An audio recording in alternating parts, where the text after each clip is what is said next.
Assalamualaikum warahmatullahi wabarakatuh. Alhamdulillah wassalatu wassalamu ala rasulillah wa ala alihi wa sahbihi wa mawalah. Wa ashhadu an la ilaha illallah wahdahu la syarikalah. Wa ashhadu anna Muhammadan abduhu wa rasuluh sallallahu alaihi wa ala alihi wa sahbihi wa man tabi'ahum bi ihsanin ila yaumiddin. Alhamdulillah, puji syukur kita haturkan kehadirat Allah atas semangat yang Allah berikan kepada kita untuk bisa melaksanakan sholat subuh di tempat yang tidak biasa kita melaksanakan seperti ini. Dengan suhu yang cukup dingin dan suasana yang sangat dingin. Ini kursi yang saya duduki dingin, meja di depan saya juga dingin. Dan saya nggak tahu kalau bedugul itu dingin. Jadi baju yang saya pakai semuanya pendek. Maka alhamdulillah kita bisa sama-sama di sini untuk belajar menikmati kondisi yang dingin. Tapi mungkin ini belum ada apa-apanya dibandingkan cuaca dingin kalau lagi musim dingin di Madinah atau di daerah bagian utara. Saya kasih ilustrasi sedikit seperti ini. Kita tahu bahwa syariat poligami itu ada dalam Al-Quran. Ya, mengawali biar agak hangat sedikit.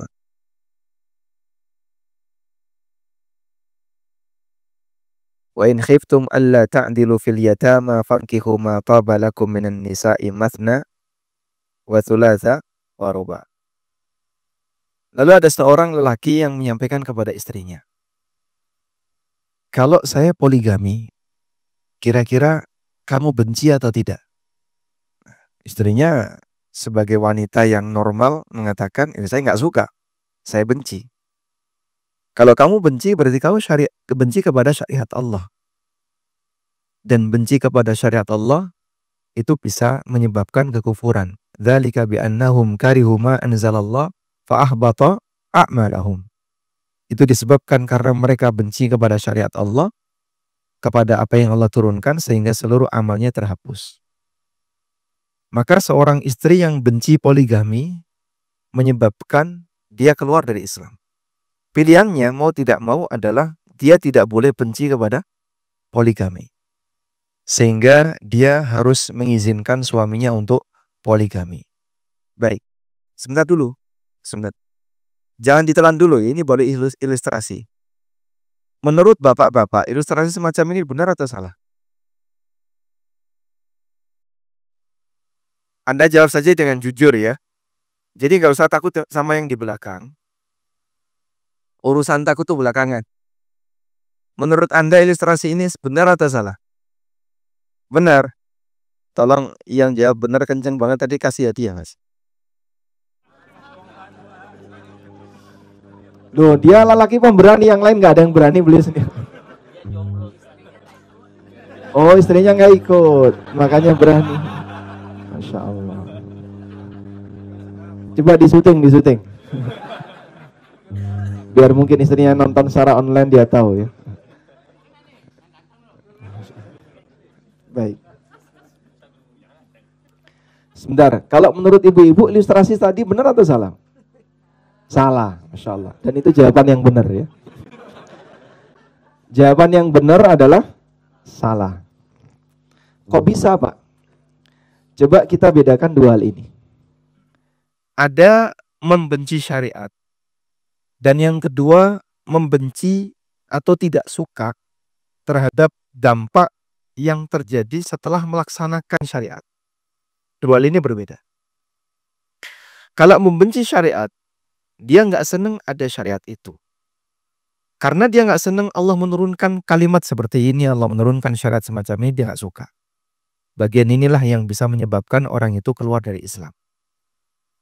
Tapi kalau tidak suka dengan dampak yang terjadi dengan adanya perbuatan ini, jadi yang tidak dia sukai dampaknya. Ini hal yang manusiawi. Sebab bagian dari keberadaan syariat, terkadang ada sesuatu yang tidak disukai oleh manusia. Ini contohnya Allah mengatakan tentang masalah perang. kutiba alaikumul qitalu wa huwa kurhul lakum. Diwajibkan bagi kalian untuk berperang, padahal perang itu tidak kalian sukai. Kalian benci dengan yang namanya perang. Bukan benci syariat jihadnya, tapi yang tidak disukai apa, Pak? Dampak dari kegiatan perang itu. Namun, kegiatan perang yang kemudian memberikan dampak yang tidak disukai oleh manusia, tapi manusia kemudian siap untuk melakukannya. Saya walaupun nggak suka di sini, tapi saya loyal kepada agama saya. Siapa sih manusia normal yang masih mencintai keluarganya, masih pengen hidup lama, apalagi dia di usia 30-an tahun, 40-an tahun, anak-anaknya masih kecil. Siapa yang pengen kemudian kehilangan nyawa dia? Mungkin dia akan berpikir, nanti siapa yang akan merawat anak saya? Siapa yang akan menggantikan istri saya? Dan seterusnya. Dia akan berpikir seperti itu. Apalagi ketika dia punya orang tua yang sudah sepuh. Terus nanti siapa yang menafkahi orang tua saya? Jangankan jihad, yang hijrah saja meninggalkan sesuatu yang haram, kadang masih pertimbangan seperti pertanyaan tadi malam. Kalau harus resign, saya menjadi tulang punggung keluarga. Masya Allah, jazakumullah khairan. Kita lanjut ya. Jadi pada posisi normal manusia tidak akan menyukai efek samping dari kondisi berat semacam ini. Tapi ketika dia lawan tantangan itu lalu dia bersedia untuk melakukannya, Allah kasih balasan yang besar. Nah, disinilah jamaah, saya mau mengambil sebuah pelajaran dari sebuah hadis Nabi SAW. Pada satu ketika, Nabi SAW bertanya kepada para sahabat, Ala adullukum ala ma tamhu bil khataya, wa tarfa'u bihid darajat.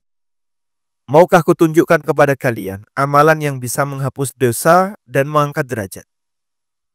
Para sahabat kemudian menjawab, Bala ya Rasulullah. Tentu ya Rasulullah. Lalu Nabi SAW menyebutkan 3 amalan. Isbaghul wudu'i alal makari. Wa kathratul khuta ilal masajid. Wa intidharus salati ba'das salah. Yang pertama adalah menyempurnakan wudu dalam kondisi yang tidak disukai. Airnya dingin. Cuacanya dingin. Pas lagi kumur menghirup air ke dalam hidung, gimana rasanya, Pak? Kemeng ya? Langsung kemeng di area hidung. Padahal itu dalam posisi Anda baru bangun tidur. Artinya badan ini baru saja dalam kondisi panas, dalam kondisi hangat. Tiba-tiba kena sesuatu yang dingin. Terjadi perubahan sangat ekstrim. Lain halnya kalau misalnya Anda menghirup air, atau menghirup udara dulu. Kemudian suhu badan diturunin dulu. Baru kemudian Anda menghirup air ketika wudhu. Berkumur dan menghirup air ke dalam hidung. Mungkin akan lebih nyaman.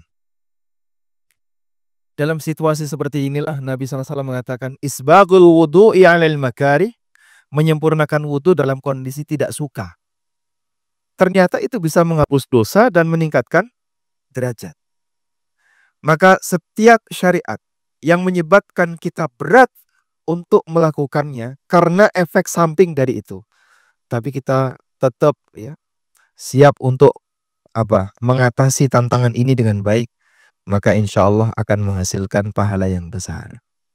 Nah, dari sinilah kenapa pahala jihad itu besar, karena dalam syariat jihad ada tantangan besar. Kenapa pahala wudhu dalam situasi dingin seperti ini pahalanya besar? Karena ada tantangan yang besar. Apalagi yang mandi, Masya Allah, tantangannya lebih besar. Terutama mungkin bagi Bapak Ibu yang kamar mandinya di luar. Ya. Anda lebih milih mana? Kamar mandi luar atau tidur di dalam? Kamar mandi dalam, tidur di luar. Baik. Semoga aktivitas yang kita lakukan dengan melaksanakan sholat subuh berjamaah, wudhu dengan penuh suasana dingin, Allah kasih balasan yang lebih besar. Baik. Selanjutnya kita mau membahas tentang membangun kedekatan antara orang tua dan anak. Kita sepakat bahwa suasana membangun kedekatan antara orang tua dan anak, termasuk juga membangun kedekatan antara suami dan istri, ini disepakati sebagai tindakan yang terpuji. Tidak hanya dari pendekatan agama, termasuk juga dari pendekatan psikologi. Sehingga baik muslim maupun kafir semua mengakui hal ini. Nah, nanti saya akan memberikan sedikit pelajaran dengan mengambil beberapa poin yang ada di surat Yusuf, bagaimana kedekatan Nabi Yakub alaihissalam dengan kedekatan Nabi Yusuf alaihissalam. Bapak Ibu yang dimuliakan Allah, sejarah perjalanan Nabi Yusuf alaihissalam kalau kita baca, Masya Allah, beliau mengalami ujian yang luar biasa.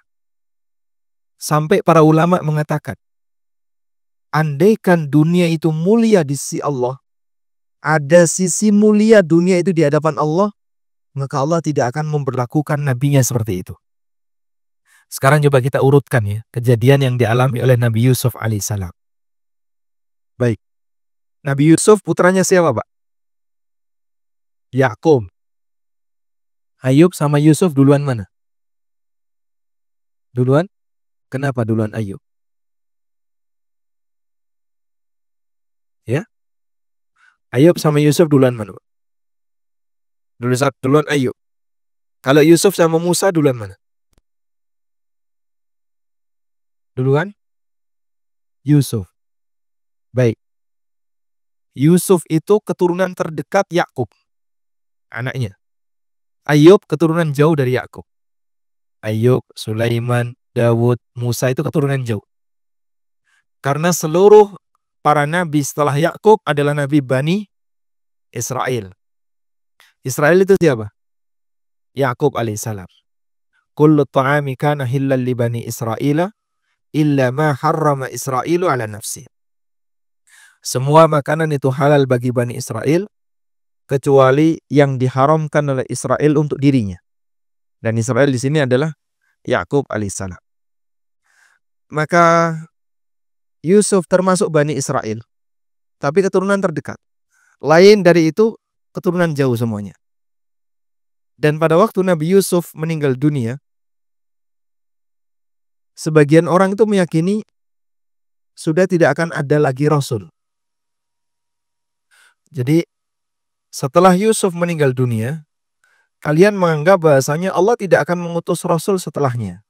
Saya lupa ayatnya. Maka Yusuf termasuk di antara nabi yang cukup dekat di kalangan Bani Israel, masih di nabi tataran atas. Setelah itu baru nabi-nabi yang lain. Di surat Ghafir, walaqad ja'akum Yusufu min qablu bil bayyinat. Sungguh telah datang Yusuf dengan membawa bukti-bukti min qablu sebelumnya. Famaziltum fi syakkim mimma ja'akum bihi, dan kalian selalu merasa ragu dengan apa yang telah datang kepada kalian. Hatta idza halaka kultum layyab'atsallahu min ba'dihi rasulah. Hingga ketika beliau meninggal dunia, kalian berkomentar Allah tidak akan lagi mengutus seorang rasul.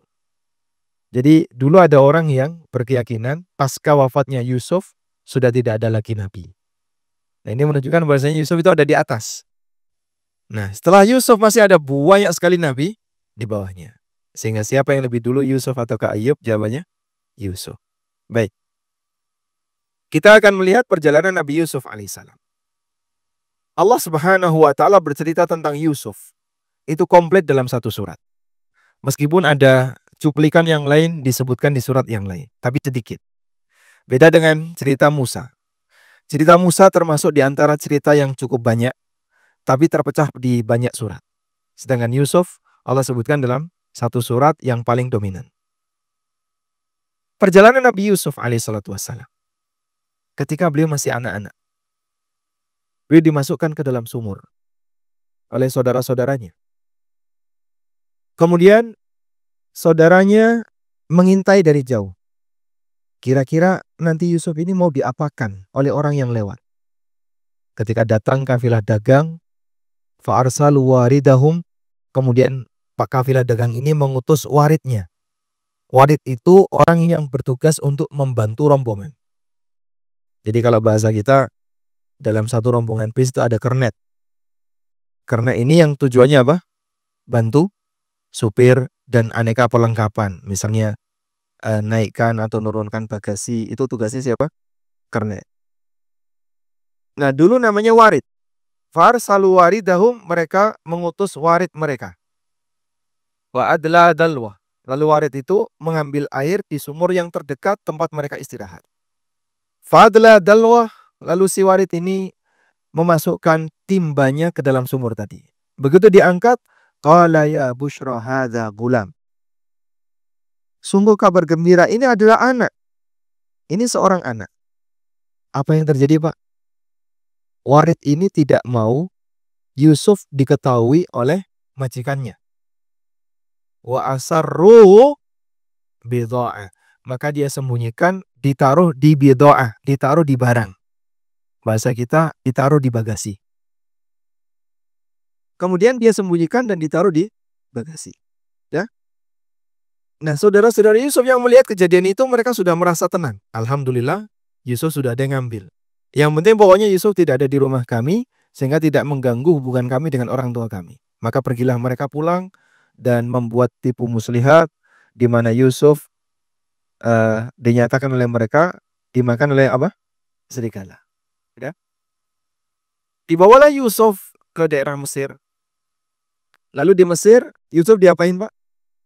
Dijual. Bagaimana cara transaksi Yusuf? Wasyarauhu bithamanin bakhsin darahima ma'dudatin wa kanu fihi minaz zahidin. Dia menjual Yusuf bithamanin bakhsin, dengan harga yang bakhs, yang murah. Darahim, beberapa dirham. Ma'dudah, yang bisa dihitung.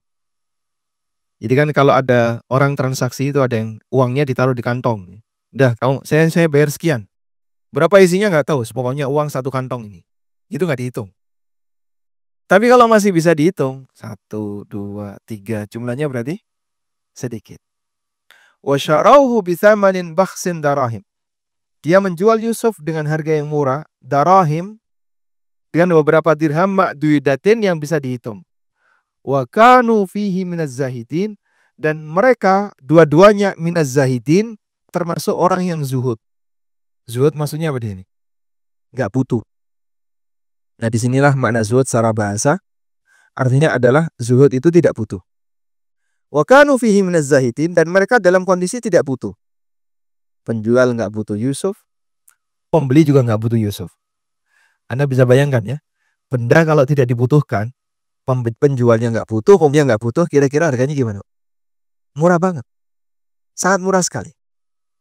Sehingga ibarat kita ya punya benda bekas ya, punya barang bekas di rumah, entah kipas angin bekas atau kulkas bekas yang itu numpuk di gudang.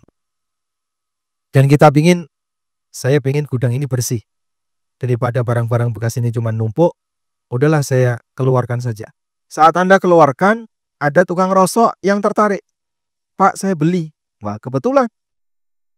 Akhirnya Anda menjual dengan harga yang murah, dibeli dengan harga yang murah.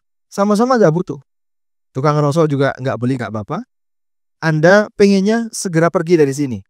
Gak dibayar pun gak apa-apa. Kurang lebih seperti itulah kondisi transaksi pada Nabi Yusuf alaihissalatu wassalam. Wa syarauhu bithamanin bakhsin darahima ma'dudatin wa kanu fihi minaz zahidin. Udah? Ini kondisi yang ketiga. Lalu setelah itu Nabi Yusuf jadi apa, Pak? Jadi pembantu. Hingga kemudian istrinya si raja ini meminta agar Yusuf dijadikan sebagai anak angkat.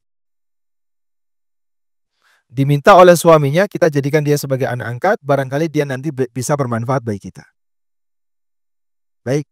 Sampai akhirnya ketika Yusuf itu besar, penampilannya makin sempurna. Makanya Bapak Ibu ya, kita bisa lihat. Manusia itu ketika lahir, kemudian mengalami fase bayi, lucu. Nah, kemudian ketika SD, mulai turun lucunya. SMP, kelihatan makin cakep nggak? Atau lucunya makin hilang? Makin hilang. SMA makin hilang. Begitu sudah menginjak usia kuliah, umur 20 ke atas, 25 ke atas, cakapnya mulai kelihatan. Itulah kurang lebih perjalanan manusia. Ada mengalami kayak gitu? Iya. Jadi mungkin dulu SD, kata orang rembes gitu ya. Bengesan, umbelen gitu. Kemudian ketika SMP sudah mulai kenal dandan, SMA mulai kenal dandan. Begitu di usia 20 tahun ke atas, mulailah nampak sebagai orang yang lebih cakep. Makanya dalam Al-Quran, Allah Subhanahu wa Ta'ala gambarkannya. Walamma balagha asyuddahu atainahu hukman wa ilma. Ketika Nabi Yusuf sudah menginjak usia asyuddah. Usia asyuddah adalah usia ketika seseorang sudah memiliki yang disebut dengan ar-rusydu, kedewasaan. Dia sudah bisa berpikir matang, dia sudah bisa berinteraksi dengan matang. Atainahu hukman wa ilma, di saat itulah Allah Ta'ala jadikan beliau sebagai nabi. Allah berikan beliau hikmah dan ilmu. Wa kadzalika najzil muhsinin, demikianlah kami berikan balasan kepada orang yang baik. Hingga akhirnya wanita yang berada di dalam rumah itu tertarik terhadap Yusuf. Wa rawadathu allati huwa fi baitiha an nafsi. Wanita yang berada di rumah itu tertarik untuk melakukan hubungan dengan Yusuf. Wa ghallaqatil abwab, lalu dia menutup semua pintu rumahnya. Allah katakan dengan kata al-abwab, berarti pintu rumah tidak cuma satu. Ada banyak pintu. Wa ghallaqatil abwab, dia tutup semua pintu rumahnya. Wa qalat, lalu dia menyampaikan kepada Yusuf, "Hai talak, ayo ke sini." Sebagian ulama ahli tafsir mengatakan qad ta'arrat, wanita ini sudah telanjang. Sehingga ini tantangan berikutnya yang dialami Nabi Yusuf alaihissalatu wassalam. Pada posisi beliau seorang lelaki yang mulia, tapi diajak berzina oleh wanita yang tidak dikenal dalam sejarah. Siapa wanita ini? Dia punya peran apa dalam sejarah? Namun Allah ceritakan bagaimana tindakan jahat yang mau dilakukan oleh wanita ini, dan itu pun korbannya adalah seorang nabi. Dalam kondisi pintu-pintu rumah sudah ditutup, kemudian dia telanjang dan menawarkan diri, "Hai talak, ayo ke sini." Qala ma'adzallah, innahu rabbi ahsana mathwaya, innahu la yuflihudz zalimun. Lalu di ayat berikutnya, walaqad hammat bihi wa hamma biha. Allah memberikan kesimpulan tentang bagaimana suasana batin keduanya. Walaqad hammat bihi wa hamma biha. Wanita ini tertarik untuk melakukan hubungan dengan Yusuf. Wa hamma biha, dan Yusuf pun punya ketertarikan dengan wanita ini. Normal enggak, Pak? Normal. Sehingga Anda bisa bayangkan, ini bukan wanita rendahan. Ini wanita yang terawat, istrinya seorang raja, dan dia tinggal di sebuah rumah yang mewah, yang mungkin bisa jadi fasilitasnya lengkap, sehingga dalam posisi ini dia adalah wanita yang kita punya kesimpulan dia wanita cantik. Dan mungkin masih muda. Wa hamma biha, dan Yusuf pun punya ketertarikan kepadanya. Meskipun ulama beda pendapat, apa yang dimaksud Yusuf punya ketertarikan kepadanya. Tapi nggak jauh kalau kita tafsirkan. Posisi Yusuf tertarik pada wanita ini adalah tertarik secara syahwat. Maka ada kelebihan yang disebutkan oleh Nabi SAW. Sab'atun yuzilluhumullahu fi zillihi yawma la zilla illa zilluh. Ada 7 orang yang dijamin oleh Allah akan dapat naungan di hari kiamat kelak. Di hari tidak ada naungan kecuali naungan Allah. Salah satunya apa? Rajulun da'athum ra'atun dhata mansibin wa jamal faqala inni akhafullah. Ada seorang lelaki yang diajak wanita untuk berzina. Dia wanita cantik dan wanita yang punya kedudukan, tapi dia mengatakan, saya takut kepada Allah. Baik. Kemudian Allah Subhanahu wa Ta'ala mengatakan, laula arra'a burhana rabbi kadzalika linasrifa anhu su'a wal fahsya. Andaikan Yusuf tidak melihat burhana rabbi, bukti yang Allah tampakkan kepadanya. Nah, di bagian inilah yang mau kita jadikan sebagai catatan. Apa yang dimaksud dengan Yusuf melihat burhana rabbi? bukti yang Allah tampakkan kepadanya. Para ulama berbeda pendapat mengenai makna laula ar-ra'a burhana rabbi, adegan Yusuf tidak melihat bukti yang Allah tampakkan dari Rabbnya. Ada yang mengatakan bahwa Yusuf alaihissalatu wassalam ra'a surata abihi Ya'qub alaihissalam adhan ala isbi'ihi bifamihi. Beliau melihat wajah ayahnya, dan ini disebutkan dalam tafsir Ibnu Katsir. Kata Ibnu Katsir rahimahullah, fa'ani bin Abbasin wal Mujahid wa Sa'id bin Jubair wa Muhammad bin Sirin wal Hasan. Menurut Ibnu Abbas, Mujahid, Sa'id bin Jubair, Muhammad bin Sirin, Hasan al-Basri, Qatadah, Abu Saleh, Ad-Dhahak, dan yang lainnya. Daftar para ulama di kalangan tabi'in. Ibnu Abbas sahabat, setelahnya tabi'in. Beliau mengatakan, ra'a surata abihi aldon ala isbihi bifamihi. Yusuf melihat wajah ayahnya sedang gigit jari. Itu dianggap sebagai ra'a burhana rabbi. Beliau melihat bukti dari Rabbnya. Yang ini memberikan kesimpulan kepada kita, kedekatan anak kepada orang tua terkadang menyebabkan seorang anak itu teringat wajah orang tuanya, walaupun dia jauh dari orang tuanya dalam posisi dia butuh untuk nasihat. Dalam situasi seperti itu, orang butuh penguatan, orang butuh apalagi misalnya nasihat, yang tidak mungkin itu bisa dilakukan secara normal, karena tempatnya jauh. Dan itu pun butuh waktu yang lebih cepat. Karena coba, respon interaksi antara wanita ini dengan Yusuf pada posisi ketika dia mengajak untuk berzina. Semua pintu sudah ditutup, dia telanjang, dan kemudian Yusuf ada di rumah itu. Lalu dia dipanggil, "Hai calak, mari ke sini." Itu kan butuh respon cepat untuk mengubah. Dalam posisi ketika beliau sedang syahwat, diubah untuk menolak. Kalau bukan peringatan yang terjadi secara cepat, mungkin orang akan terjerumus ke dalam perbuatan maksiat. Allah Subhanahu wa Ta'ala tampakkan wajah Nabi Ya'qub di hadapan Yusuf dalam posisi ayahnya gigit jari. Yang menunjukkan apa? Gigit jari tahu penyesalan. Kalau sampai itu terjadi, akan menghilangkan kehormatan dari keluarganya. Maka dengan sebab inilah kemudian Nabi Yusuf alaihissalatu wassalam diselamatkan oleh Allah dan tidak terjadi perbuatan seperti yang diinginkan oleh wanita tersebut. Baik. Sekarang Anda bisa urutkan ya kejadian-kejadian ini. Dimasukkan ke dalam sumur. Ditemu oleh kernet. Ditaruh di bagasi. Terus apa lagi, Pak? Dijual dengan harga murah. Jadi jongos. Belum ditambah lagi, pasca kejadian ini dimasukkan ke dalam penjara. Dalam waktu yang lama. Baru kemudian keluar, setelah itu berdiskusi dengan sang raja, akhirnya beliau punya posisi. Perjalanan yang sangat panjang hingga beliau diangkat oleh Allah Ta'ala derajatnya di dunia. Sampai para ulama mengatakan, andaikan dunia itu mulia di sisi Allah, maka Allah tidak akan memberlakukan nabinya seperti ini. Jika ada sisi mulia, maka tidak mungkin orang mulia dihinakan di tempat yang mulia.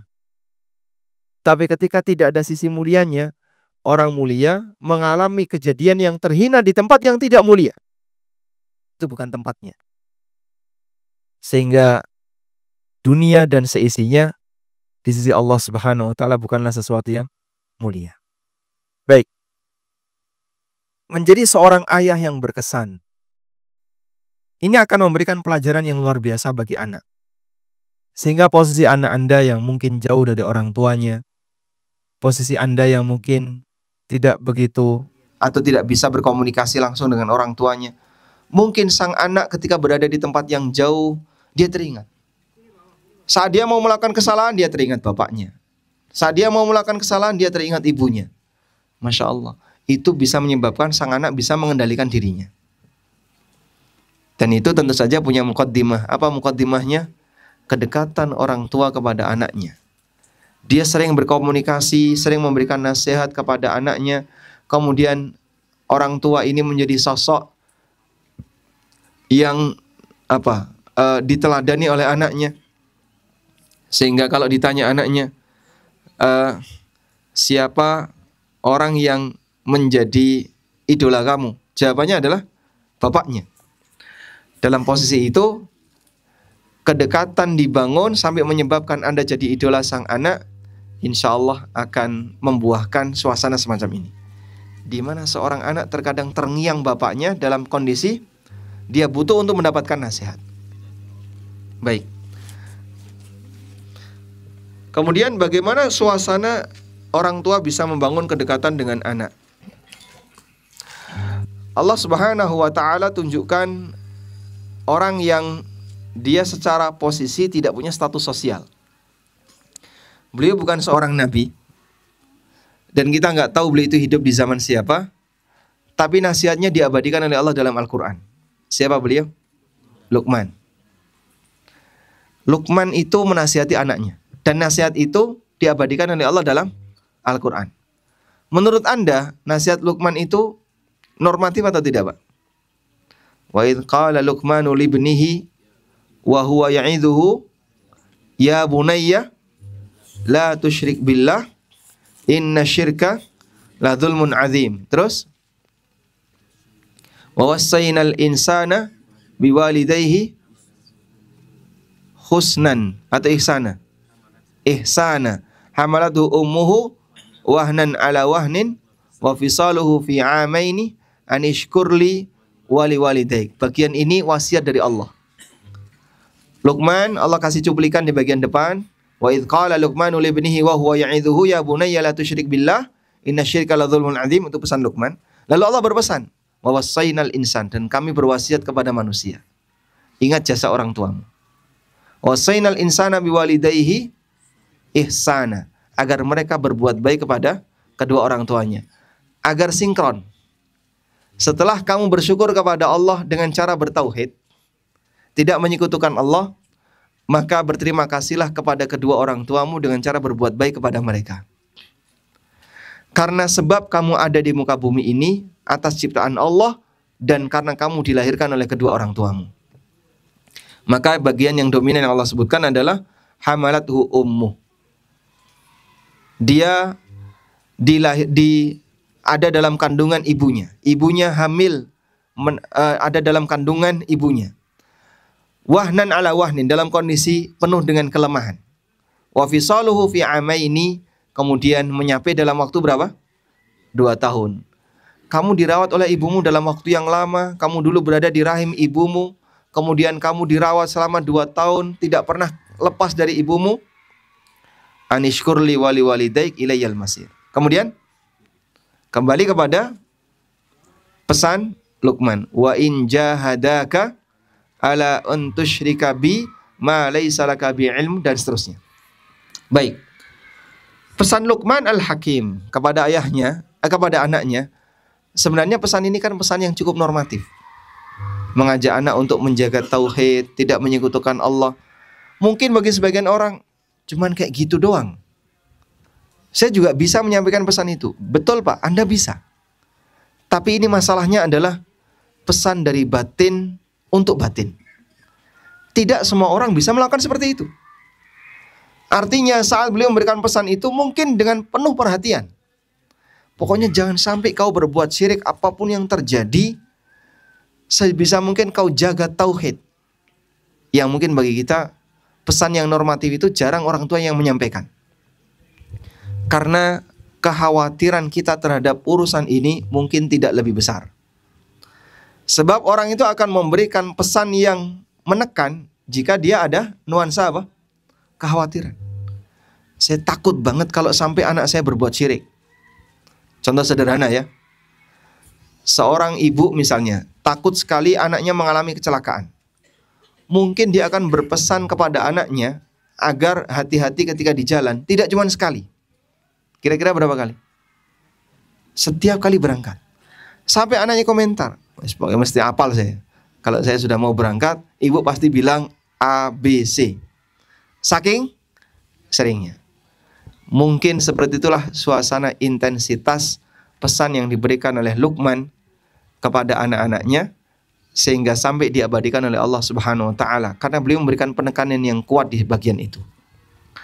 Maka jamaah yang dimuliakan Allah, ini contoh dalam Al-Quran membangun kedekatan suasana antara orang tua dengan anak dengan cara berikan pesan kepada mereka, sehingga tidak sebatas diajak healing, diajak jalan-jalan, tapi termasuk juga diajak nyambung perasaan. Sampaikan, bapak itu takut kalau kamu berbuat syirik. Lalu berpesan, la tusyrik billah, inna syirka la zulmun azim, atau kalimat pesan-pesan yang lainnya. Wallahu a'lam. Baik, mungkin itu sebagai pengantar dari saya. Semoga yang sedikit ini bermanfaat, dan kita menyukai kisah-kisah dalam Al-Quran. Ada beberapa masyayikh yang mereka itu fokus dengan cerita dalam Al-Quran. Contoh yang paling banyak adalah Syekh Muhammad Al-Khamis. Beliau hafizahullah ta'ala sering bercerita dalam Al-Quran atau cerita-cerita tentang Al-Quran, dan ada banyak pelajaran yang sebenarnya bisa kita ambil di situ. Sehingga kalau kita ingin belajar tentang bagaimana kehidupan, belajarlah cerita kehidupan para nabi yang Allah sebutkan dalam Al-Quran, yang Allah Subhanahu wa ta'ala tekankan dalam Al-Quran, kadzalika linutsabbita bihi fuadak warattalnahu tartila. Demikianlah kami kuatkan hatimu dengan kisah-kisah itu. Sehingga cerita dalam Al-Quran menguatkan hati Nabi sallallahu alaihi wasallam, dan tentu saja itu akan bisa menguatkan hati para umatnya. Wallahu a'lam wa sallallahu ala nabiyyina Muhammadin wa ala alihi wa sahbihi wasallam. Bismillah. Assalamualaikum warahmatullahi wabarakatuh. Ustaz. Waalaikumsalam warahmatullahi wabarakatuh. Semoga Allah senantiasa merahmati para ulama, ustaz dan keluarga dan seluruh kaum muslimin. Amin. Walakum bimithlin. Izin bertanya, Ustaz, tadi dari kisah Nabi Yakub dan anak-anaknya, itu kan ada tersirat bahwa ya itu ada kecondongan, Nabi Yakub ada kecondongan ke salah satu anaknya, sehingga ada anak-anaknya yang lain cemburu, dan itu tuh mungkin lumrah di kita juga, Ustaz. Kalau misalnya kita punya beberapa anak itu pasti ada kecondongan yang mana itu bisa jadi ada kecemburuan gitu, Ustaz. Nah, itu bagaimana mensiasatinya, Ustaz, kalau udah kayak gitu? Yang kedua, satu lagi, Ustaz, Anda pernah dengar, Ustaz, bahwa ternyata istrinya Al-Aziz itu, Zulaikha itu adalah istri yang solehah, Ustaz. Kenapa melakukan itu?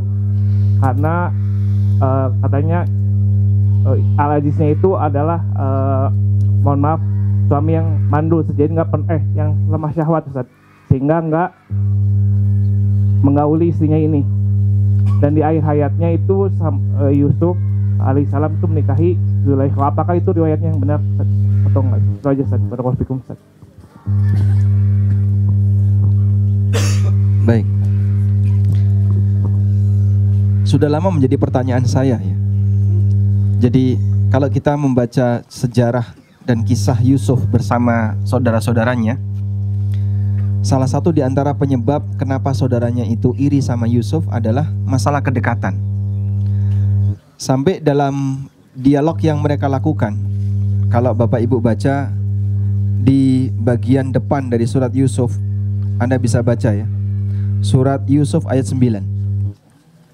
Di surat Yusuf ayat 9, alasan kenapa Yusuf itu mau disingkirkan, itu kan karena Yusuf mengganggu mereka di hadapan ayahnya. Uqtulu Yusufa awitrahuhu ardon yakhlulakum wajhu abikum.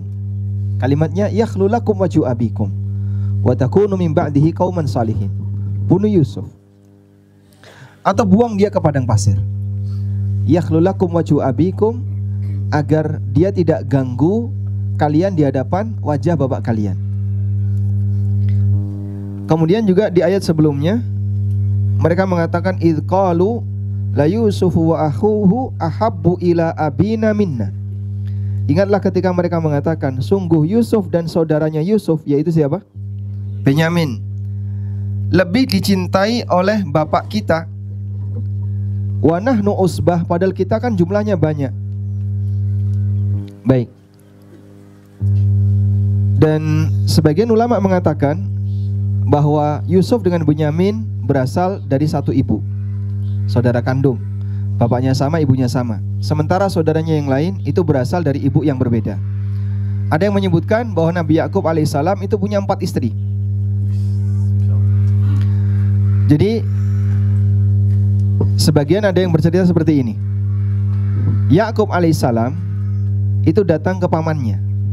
Nah, pamannya ini punya 2 anak perempuan, kakak dan adik. Dan adiknya lebih cantik daripada kakaknya. Kemudian Yakub berharap agar bisa dinikahkan dengan si adik. Tapi oleh bapaknya, oleh pamannya ini dinikahkan dengan kakaknya. Setelah dinikahkan dengan kakaknya, Yakub masih punya keinginan untuk nikah dengan adiknya. Akhirnya dinikahkanlah dia dengan adiknya. Dan ini syariat yang terjadi dulu, di mana seorang lelaki bisa menikah dengan saudara kakak beradik. Yang ini tidak berlaku dalam syariat Nabi kita SAW. Lalu dari pernikahan kakak beradik ini, ternyata yang menghasilkan anak dari kakaknya, sementara yang dari adiknya tidak menghasilkan anak. Lama seperti itu hingga kemudian menghasilkan anak di bagian akhir, barulah menghasilkan anak. Dan selain itu Nabi Yakub alaihissalam dikasih 2 budak, budak dari kakak dan budak dari adik.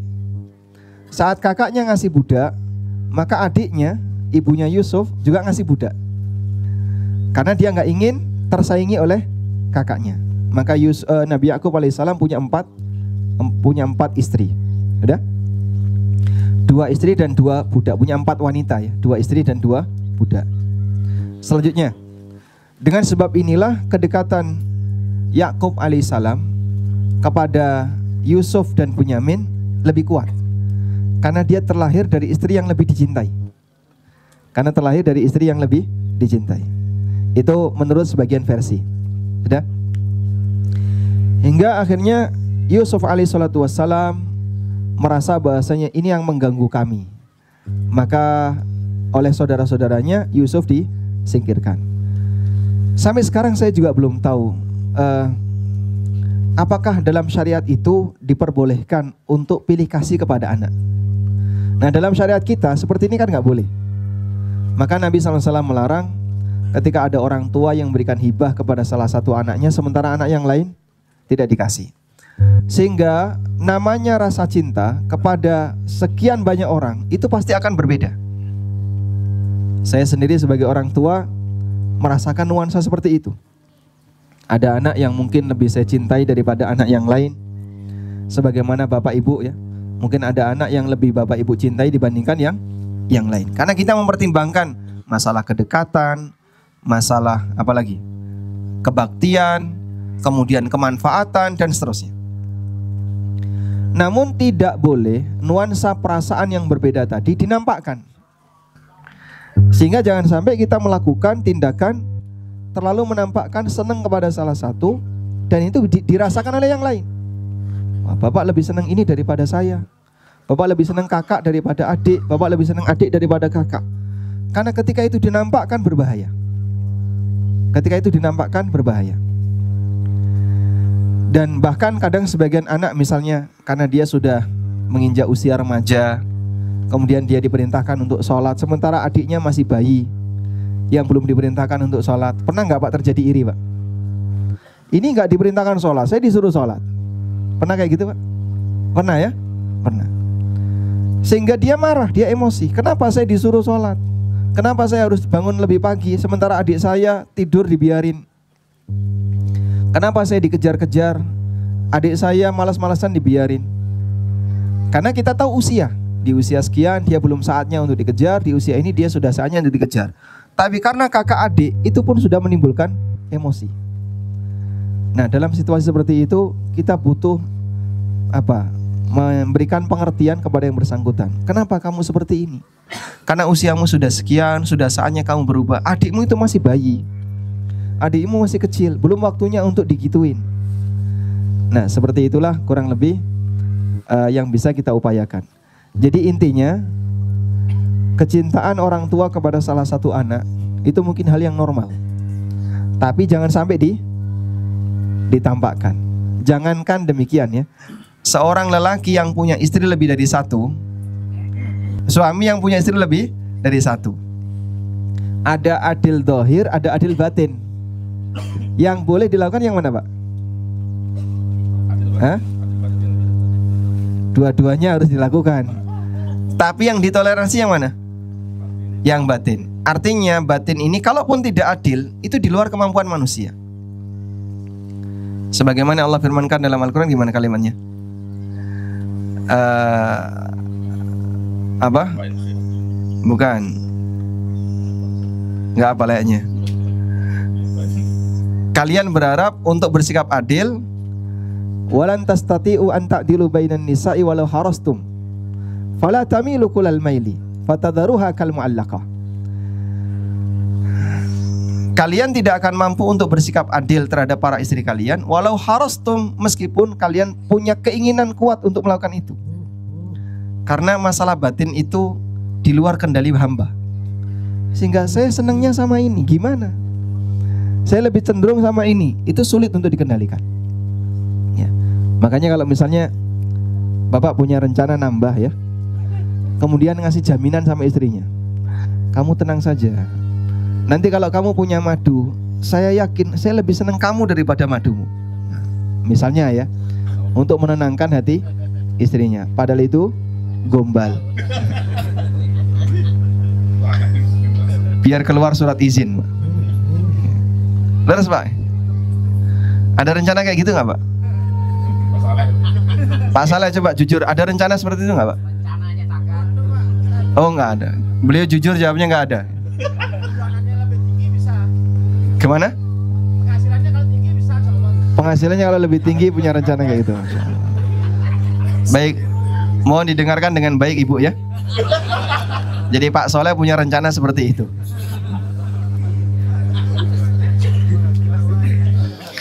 Masalah penghasilan insya Allah dalam waktu dekat bisa ditambah, Pak ya. Yang penting punya niat dulu. Kalau niatnya jujur, semoga dikabulkan oleh Allah.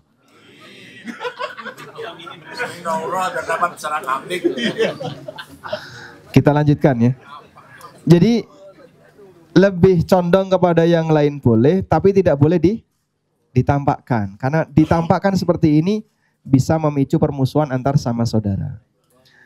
Nah, contoh penampakan lebih condong itu adalah masalah hibah.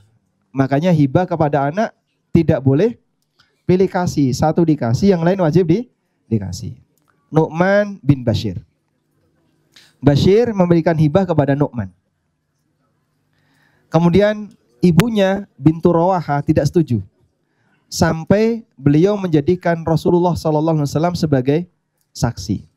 Maka berangkatlah Bashir dengan Nu'man menghadap Nabi SAW. Kemudian disampaikan, ya Rasulullah, aku memberikan hibah kepada anakku Nu'man. Nabi SAW bertanya, apakah kamu punya anak yang lain selain Nu'man? Punya. Apakah kamu memberikan hibah sebagaimana hibah yang kau berikan kepada Nu'man? Jawab Bashir apa? Jawab Nu'man apa? Jawab Bashir tidak. Lalu Nabi SAW mengatakan, inni la ushhidu ala jaurin. Aku tidak mau menjadi saksi untuk praktek kedzaliman. Jadi ngasih hibah kepada anak secara tidak adil, dolim. Nabi SAW punya beberapa anak. Dan yang paling beliau cintai siapa? Fatimah. Karena yang paling mirip dengan beliau, dari sisi gerakan badannya, dari sisi ketika penampilan. Jadi fisiknya Fatimah itu cukup mirip dengan Rasulullah SAW. Dan itu pun Fatimah adalah anak ragil di antara anak perempuan. Anak yang paling bungsu. Dan yang bertahan hidup pasca Rasulullah SAW wafat.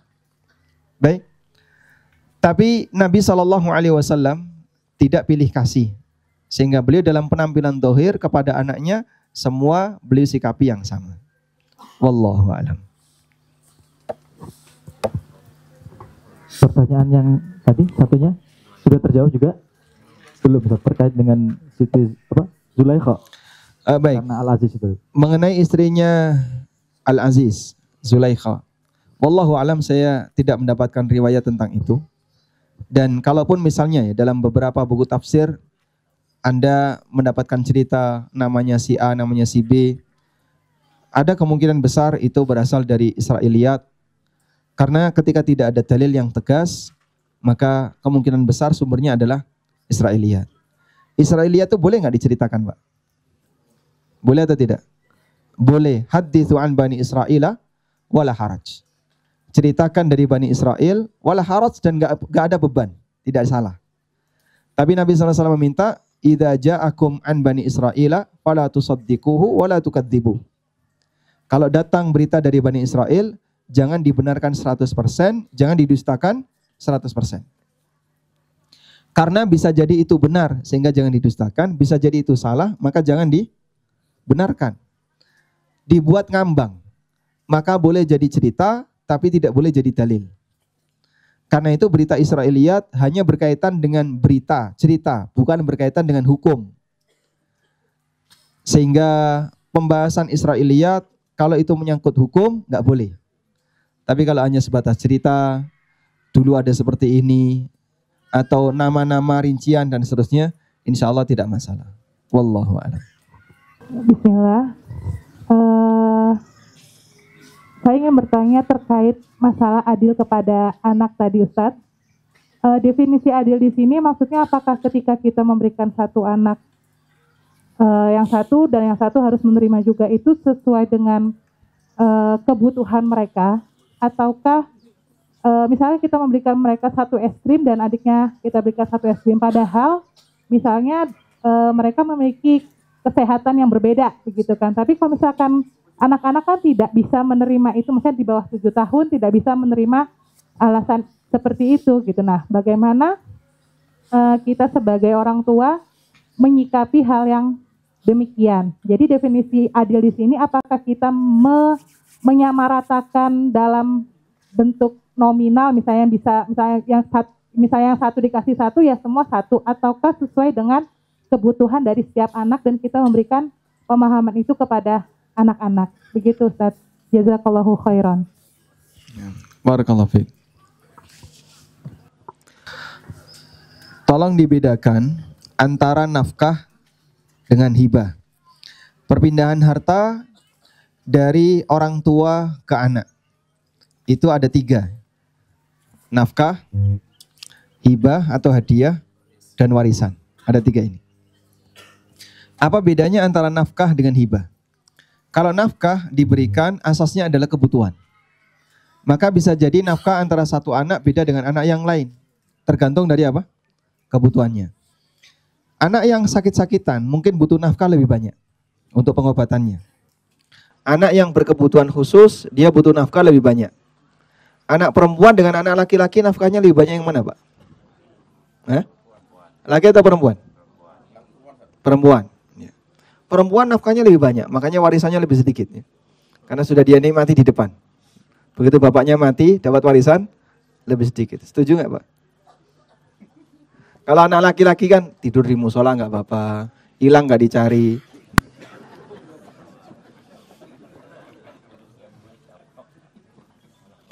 Urip-uripan itu anak laki-laki ya. Tapi kalau anak perempuan, Masya Allah dirawat baik-baik ya. Kemudian biayanya dipenuhi semuanya, minta apa dituruti, itu anak perempuan. Nah seperti ini kalau sifatnya nafkah boleh. Karena nafkah itu sesuai dengan kebutuhan. Menyesuaikan dengan kebutuhan. Sehingga nafkah anak berbeda antara satu dengan yang lain, tidak masuk kategori tidak adil. Sebab dia menyesuaikan kebutuhan. Hibah di luar nafkah, berarti hibah itu di luar kebutuhan. Sehingga hibah adalah pemberian tambahan yang diberikan orang tua kepada anaknya melebihi dari kebutuhannya. Bisa bentuknya hadiah karena sebab tertentu. Misalnya, setiap anak yang nikah akan mendapatkan motor. Maka anak pertama nikah kasih motor, nanti anak yang paling bayi, yang paling kecil nikah, dia harus dikasih yang sama. Sampai ada keterangan fatwa ya, berkaitan dengan masalah anak yang nikah, kemudian setelah itu adiknya meninggal dunia. Ketika adiknya mau nikah, bapaknya meninggal dunia. Jadi orang tua punya 2 anak. Anak pertama perempuan, sehingga nikahnya lebih cepat, dan anak kedua laki-laki. Anak pertama ketika nikah dikasih hadiah keledai. Setelah itu bapaknya mati. Anak laki-laki ini belum nikah. itu sampai difatwakan anak laki-laki ini boleh minta keledai dari kakaknya dengan cara dibagi dua. Mati dong Pak dibagi dua. Ya maksudnya dikompensasi. Sehingga harga keledai berapa? Misalnya harga keledai 2 dinar atau sekian dinar. Maka nanti setengahnya dibayarkan oleh sang kakak kepada adik. Dalam rangka untuk menyamakan hibah atau hadiah. Karena ini belum sempat nikah. Sementara bapaknya sudah meninggal. Sehingga kan otomatis harta bapaknya sudah jadi warisan. Bukan lagi milik bapaknya. Otomatis ketika orang itu meninggal, harta yang dia tinggalkan menjadi hak milik ahli waris. Baik, sehingga pada posisi ini harta tersebut sudah tidak ada lagi bisa dihibahkan kepada anaknya. Maka dia boleh minta hibah yang sudah dikasihkan. Nah ini yang dimaksud dengan keadilan dohir, di mana hibah itu wajib sama rata. Oleh karena itu, yang Ibu sampaikan tadi jika berkaitan dengan masalah hibah, maka tidak boleh ada yang berbeda. Namun jika hibah itu bersyarat, misalnya ya, yang boleh minum es krim hanya yang sehat, yang sakit nggak boleh. Itu kan berarti kondisional. Boleh nggak kayak gitu Pak? Boleh. Kenapa? Karena sifatnya kondisional. Sama seperti tadi, yang dibelikan motor hanya yang nikah, yang belum nikah belum dikasih motor. Boleh kayak gini? Boleh. Wallahu a'lam. Baik, Allah barik fikum Ustaz. Tafadhal, antum bisa memberikan 2 pertanyaan lagi Ustaz untuk Ummahat 1 dan Bapak-bapak 1 Ustaz. Nah, betul. Baik. Saya ingin menyinggung tentang para nabi ya. Coba sebutkan 5 nabi yang hidup sebelum Yakub alaihissalam. Sebutkan 5 nabi yang hidup sebelum Nabi Yakub. Cukup gampang ya. Selain Nabi Adam. Semuanya sudah tahu kalau Nabi Adam. Yang ada dalam Al-Quran. Kalau nggak ada dalam Al-Quran, nggak usah dibahas. Nah. Idris ada jaminan beliau hidup sebelum Yakub? Ya. Dalil tegas tentang itu apa? Enggak. Enggak hafal Pak Ustaz. Ulama khilaf, Idris ini apakah Nabi Bani Israel ataukah Nabi sebelum Yakub? Kalau semua Nabi pasca Yakub Bani Israel, selain keturunan Ismail.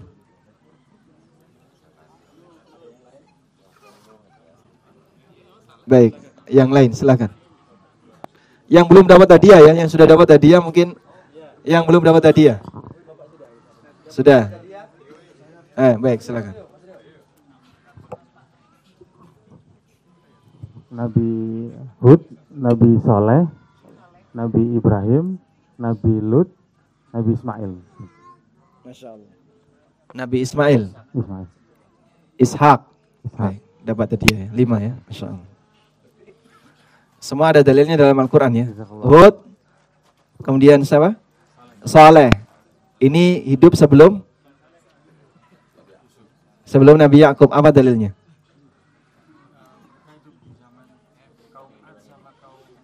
Mereka termasuk Kan'aniyun yang hidup sebelum adanya Nabi Ibrahim.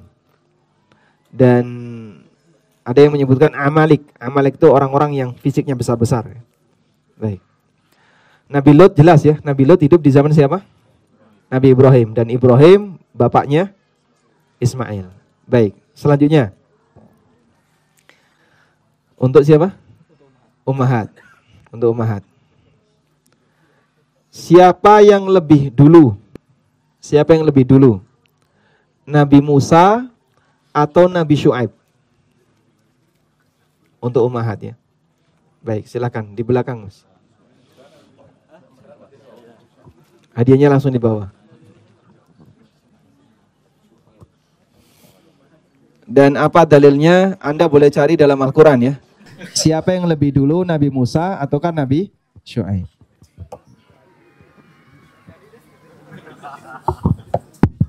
Bismillah. Nabi Syuaib, Ustaz. Saya tahu dalilnya. Gimana? Nabi Syuaib lebih dulu. Baik, apa dalilnya Nabi Syuaib lebih dulu? Coba cari di Google. Mengawinkan anaknya dengan Nabi Musa, itu bukan Syuaib. Syekhul Madian, itu bukan Syuaib. Ibnu Katsir rahimahullah dalam tafsirnya memberikan bantahan, mungkin ada 4 atau 5 bantahan bahwa mertuanya Musa itu bukan Syuaib. Apa dalil bahasanya Nabi Syuaib hidup sebelum Musa?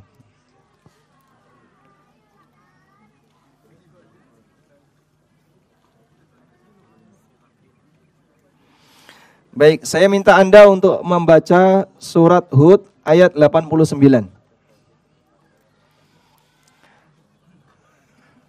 Itu dalil bahwasanya Nabi Syuaib sebelum Musa, tapi saya mohon Anda ngasih penjelasan kenapa itu bisa jadi dalil kalau Nabi Syuaib sebelum Musa. Surat Hud ayat 89.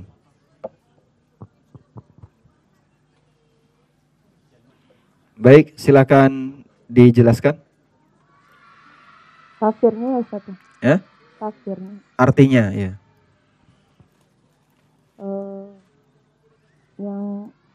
Dan wahai kaumku, janganlah bertentangan antara aku dengan kamu, menyebabkan kamu berbuat dosa sehingga kamu ditimpa siksaan seperti yang menimpa kaum Nuh, kaum Hud, atau kaum Soleh, sedang kaum Lut tidak jauh dari kamu. Sedang apa?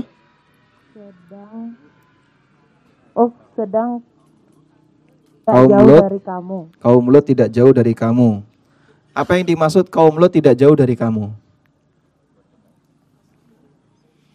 Tidak jauh dari sisi waktu. Ya, sehingga Nabi Syuaib itu hidup tidak jauh dari waktunya Nabi Lut. Artinya peristiwa dibinasakannya kaum Lut, berita itu sampai di kaumnya Syuaib. Padahal waktu itu kan tidak ada situs berita ya. Dari mana? Dari cerita ketok tular.